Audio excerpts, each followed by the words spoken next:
Hi everyone, welcome back to our channel. Last week I ended at the provincial nomination, or just ended our story on how we got here.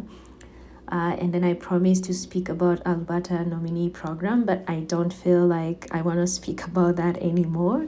And that's just because it's very specific and not everyone will relate. So unless someone wants to actually speak about it, I mean, if someone wants me to speak about it, then I will. But I don't see the need as of now. Today we are heading to Banff. Banff is about 128 kilometers from Calgary, and it is a resort town in this province, obviously, and it's located within Banff National Park.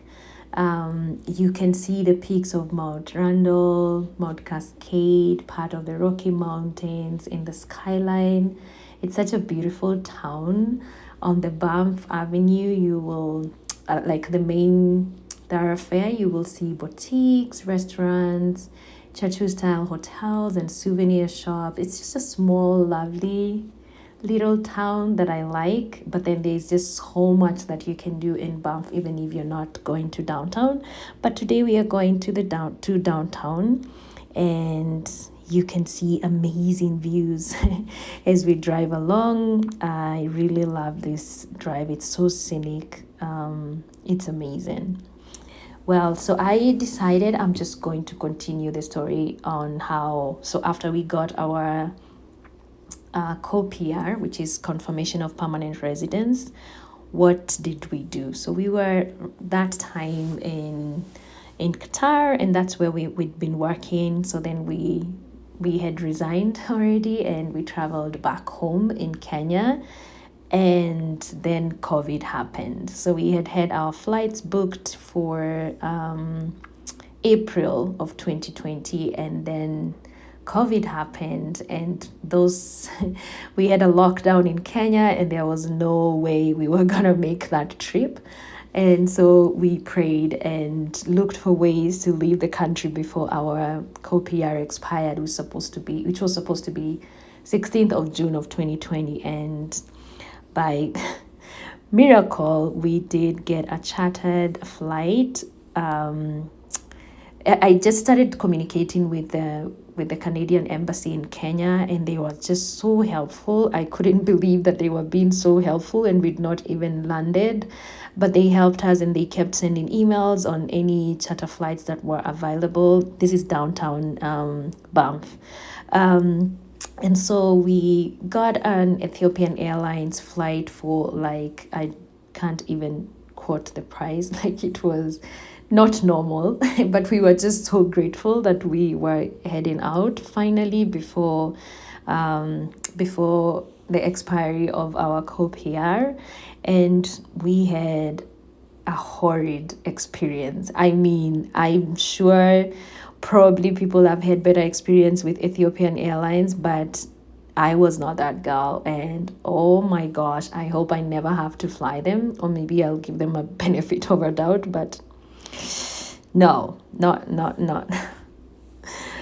So then it's okay. We got to the destination. So our landing experience was at Toronto Pearson International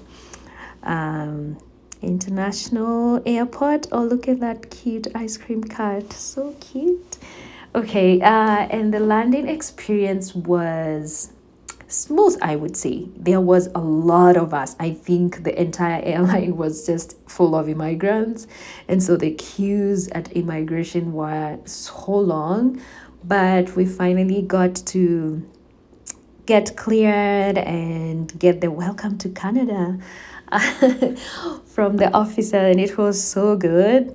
And then they didn't ask for proof of funds. I know some do ask, but we never got asked that. And then we proceeded to go to Montreal, and then we came to Calgary. It was such a long trip. It was crazy. And then jet lag hit immediately.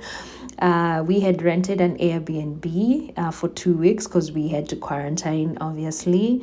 And so it was just a chilled 2 weeks because I was sleeping at 3 p.m. Canadian time because I couldn't keep up with. My body was still in Kenya, and so it couldn't reconcile with all these changes.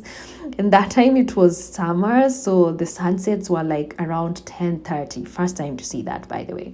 10:30 going on 11, and I'm asleep at 3. Can you imagine? Like it was crazy.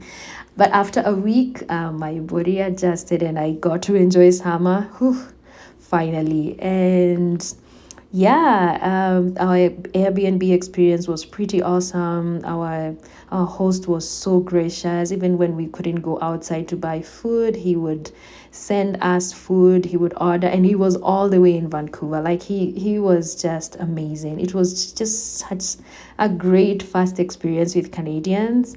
And yeah, shout out to Simon. Simon, you did great. Yeah, we'll forever be grateful. And then after those 2 weeks, because he had his place booked, we would have continued to stay, but we couldn't.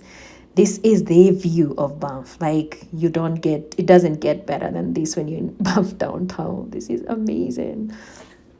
Okay, and yeah, we moved to a furnished house for like 2 months. And by house, I mean an apartment, for like 2 months before moving out. So there are a few requirements when you're renting in Canada, which is quite different from, Kenya, where I come from. So they would require things like references, proof of income. It just depends with the landlord. So we were so grateful to find Wrench.ca, which is a company that allowed us to rent without all those requirements. So if you want me to get into that, you can leave a comment, just let me know, and I can do that. Thank you so much for watching.